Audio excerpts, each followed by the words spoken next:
네, 안녕하십니까. 조국혁신당 최고위원 정춘생입니다. 앞으로 국회 정치개혁특위 구성될 예정인데요. 비교섭단체 몫으로 앞으로 활동하게 될 것 같습니다. 활동하기에 앞서 오늘 기자회견을 하게 된 배경에는 이유가 있습니다. 왜냐하면 우리가 진보개혁 진영의 제 세력들이 윤석열을 함께 탄핵시켰고, 그리고 대선을 함께 치렀고, 국민주권정부를 출범하는데 함께 했습니다. 그리고 내란의 완전한 청산은 정치개혁과 따로 있지 않다고 생각합니다. 그러나 국회 운영위를 통과한, 본회의를 통과한 국회 정개특위 구성안을 보면 비교섭단체 하나밖에 없고, 나머지는 민주당 그리고 국민의힘이 다 차지하고 있습니다. 정치개혁 없는 정치개혁특위가 될 수 있다는 우려가 있고요. 민주당은 특히 조국혁신당뿐만 아니라 진보당, 기본소득당, 사회민주당이 다 왜 반대표 내지는 기권표를 던졌는지 한번 곱씹어 봐야 될 것 같습니다. 함께 문제의식을 함께하고 있기 때문에 오늘 시민사회 단체에서도 기자회견을 하게 됐다는 말씀을 드리고요. 앞으로 전개되는 정개특위에서 양당의 기득권을 강화시키는 선거법 개정이라든가 이런 부분에 대해서는 앞으로도 함께 싸운다는 의지를 다지면서 기자회견을 열겠습니다. 우선 오늘 함께해 주신 시민사회단체분들 소개해 올리겠습니다. 시민사회단체 연대회의 이승훈 공동위원장님 오셨습니다. 예, 그리고 연대회의 박혜인님 오셨습니다. 대구시민단체 연대회의 장지혁 운영위원장님 오셨습니다. 네. 그리고 참여연대 이지연 사무처장님, 이재근, 김희수님 함께 오셨습니다. 예, 그리고 민주사회를 위한 변호사 모임에서 강문대 단장님, 장기란님 함께 오셨습니다. 예, 그러면 기자회견문 낭독이 있겠습니다. 네, 기자회견문 낭독은 발언이 좀 정리되고 나서 그 발언의 취지들을 모아서 낭독을 하도록 하겠습니다. 예, 앞서 소개받은 시민사회단체 연대회의 운영위원장 이승훈이라고 합니다. 국회가 또다시 법이 정한 시한을 넘겼습니다. 선거일 180일 전이라는 선거구 획정 시한을 이미 도과한 후인 지난 12월 22일에서야 국회는 정치개혁특별위원회 구성 결의안을 가결했습니다. 늑장 구성도 문제지만 시민사회는 지난 2022년 지방선거 당시 국회가 진행한 탈법적인 시도의원 지역구 획정 기준을 바로잡는 부분에 대한 우려도 현재 매우 깊은 상황입니다. 이미 헌법재판소는 2018년 지방선거 이후 여러 차례의 결정을 통해서 명확한 가이드라인을 제시했습니다. 시도의 지역선거구 간 인구 편차는 예외 없이 3대1 기준을 지켜야 한다는 것입니다. 이것은 표의 등가성을 보장하기 위한 최소한의 민주적 장치입니다. 하지만 국회는 어땠습니까? 지난 2022년 지방선거 당시 국회는 이 명백한 기준을 무시하고 편법적인 선거구 획정을 밀어붙였습니다.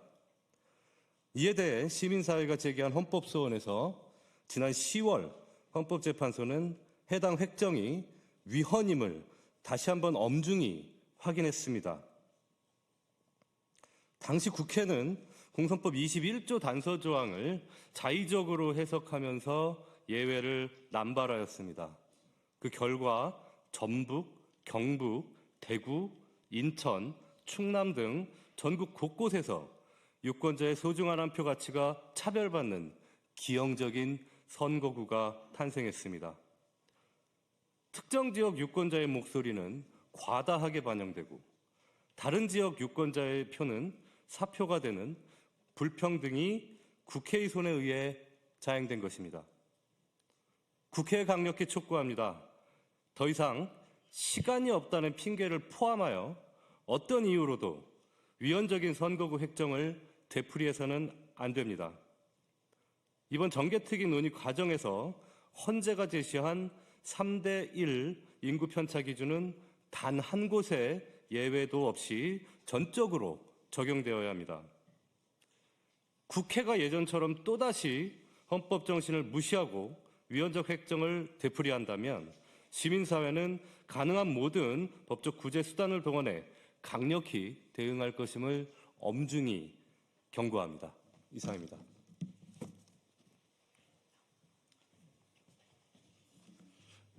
네, 안녕하십니까. 보수의 자심실에서 올라온 대구 시민단체연대 운영위원 장재기입니다. 한 달 전쯤에는 대구시 앞에서 선거제도 개혁을 촉구하는 기자회견을 가졌습니다. 그리고 몇 년 전에도 제가 선거제도 개혁을 촉구하기 위해서 국회에 올라왔는데도 여전히 바뀐 게 없습니다. 지방선거제도 개혁이 왜 필요한가 이런 질문을 많이 받습니다. 그나마 국회의원 선거제도 개혁은 많은 관심을 받는 편이지만 지방선거제도에 대해서는 정치도 언론도 관심이 좀 없는 편입니다. 하지만 현행 선거제도는 그야말로 불비례성이 극대화되는 선거입니다. 예를 들어 볼까요? 대구 같은 경우는 지금 대구시의회 총 33석 중 32석이 국민의힘 소속입니다. 이러한 결과를 얻을 수 있는 건 현행 선거제도가 소선거제 중심 또는 그러한 기반에서 이루어지기 때문입니다. 그러다 보니 어떤 일이 이루어지는가? 30석의 지역구의원 중 20석이 무투표 당선되거나 이런 일들도 벌어지고 지방자치단체를 견제하고 감시해야 할 의회 기능이 무력화됩니다. 지난 홍준표 시장 시절 대구시의회가 많은 횡포에도 불구하고 홍준표의 눈치를 보고 같은 당이다 보니 제대로 된 지방의회 의정활동이 이루어지지 못했습니다. 국회의 국정질문과 같은 시정질문을 해야 되는데 시정질문도 제대로 못하는 참혹한 지방의회가 되었습니다. 그뿐만이 아닙니다. 주민참여제도를 후퇴시키고 박정희 동상을 만들어도 다 통과시켰습니다. 심지어 박정희 동상 폐지를 위한 주민 발의 조례가 제출되어도 거부당했습니다. 그야말로 대구시의회는 아무런 목소리를 내지 못했습니다. 지방자치 민주주의는 현행 선거제도 때문에 작동을 멈추게 된 것입니다. 어디 대구만 그럴까요? 많은 곳에서 지방단체장을 견제해야 할 지방의회가 지역을 독점하고 있는 정당에서 실질적으로 무력화되고 있습니다. 지역 주민을 바라보기보다는 공천을 주는 정당과 국회의원을 바라보기 때문입니다.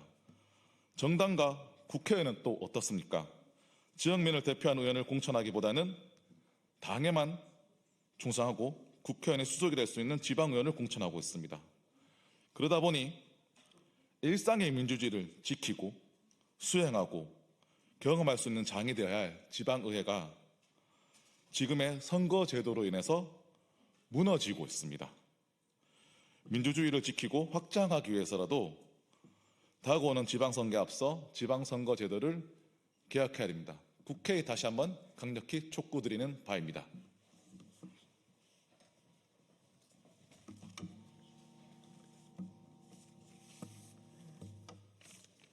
예, 참여연대 사무처장 이지연입니다. 정치부 기자들께서는 최소한 관심이 많으실 주제라고 믿습니다. 오늘 우리가 요구하는 사항들을 좀 종합해서 말씀드리고 이어서 마지막으로 기자회견문 낭독으로 저희 기자회견을 마치고자 합니다. 현직 대통령의 친이 쿠데타 이후 더 나은 민주주의를 위한 각계의 고민이 깊습니다. 정치 양극화와 혐오 정치가 날로 심각해지는 것을 보면서 민심은 정치의 근본적인 변화를 요구하고 있습니다. 중요한 것은 대의민주주의의 핵심, 선거제도가 제대로 갖춰지지 않은 상태에서 더 나은 민주주의를 기대하기는 어렵다는 것입니다. 다가오는 지방선거를 앞두고 선거제도 개혁이 꼭 필요한 이유라고 생각합니다. 앞서도 말씀 주셨던 것처럼 먼저 광역의회 선거제도는 표심을 왜곡하는 불비례성이 세계 최악입니다. 의회에서 반드시 대표되어야 하는 여성, 청년, 소수자들의 진출 자체가 어렵고 거대 정당들이 득표율에 비해 과다하게 의석을 차지하게 되는 구조에서 의회가 견제의 기능, 재기능을 하기도 어렵습니다. 기초의회 경우도 마찬가지입니다. 한두 개 정당이 의석을 독점하면서 심지어 많은 지역에서 무투표 당선되는 것이 지금의 현실입니다. 잘 아실 거라고 믿습니다. 복잡하고 다원화된 사회에서 다양한 정치 세력 간의 경쟁이 사실상 불가능한 구조를 해결하지 않고는 제대로 된 대의가 어렵다고 생각합니다. 이런 점에서 오늘 전국 시민사회 단체들은 정치개혁을 위해서 다음의 제안을 우선 드립니다. 먼저 민의를 제대로 반영하기 위해서 거대 양당 체제를 고착화하는 선거구 쪼개기를 금지해야 할 것입니다.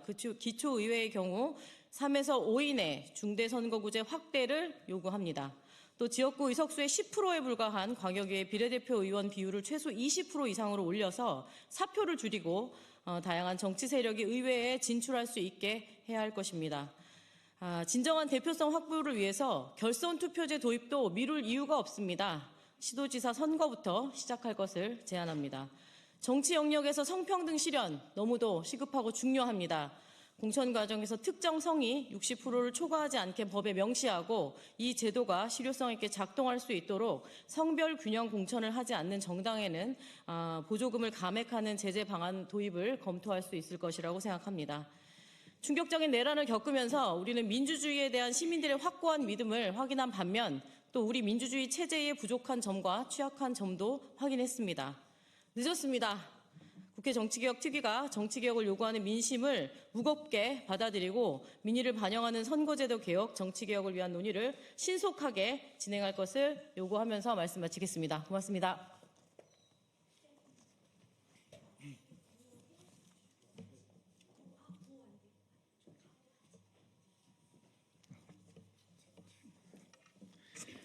예, 기자회견문을 낭독하겠습니다. 2026 지방선거 독점을 깨고 다양성, 비례성을 높여라.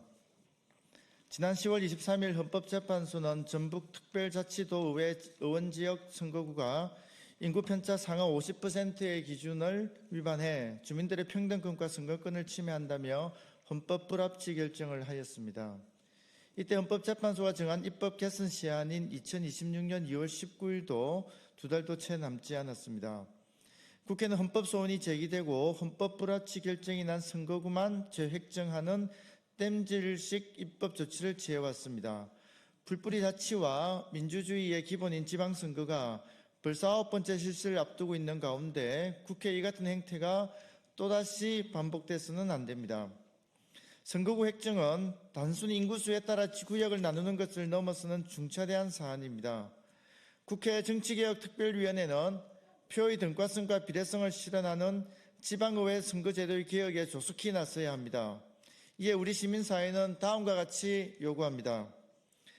하나, 지방의회의 다양성 비례성을 높이기 위해 기초의회 선거구를 3~5인 선거구제를 전면 도입해야 합니다.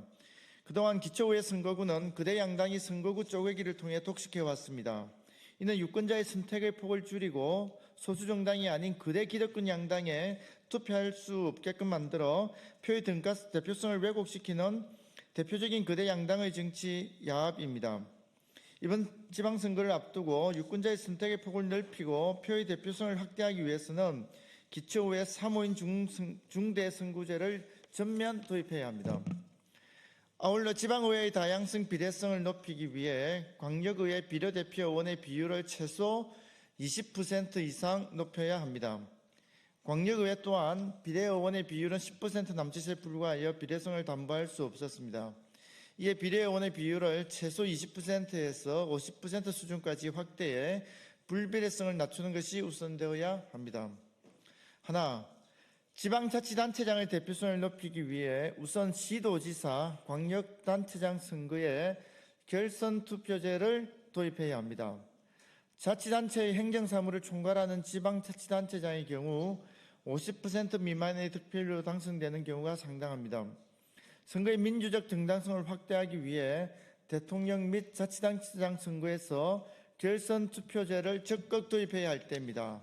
먼저 시도지사, 광역단체장 선거에 결선투표제를 실시하고 추후 확대해 나갈 필요가 있습니다.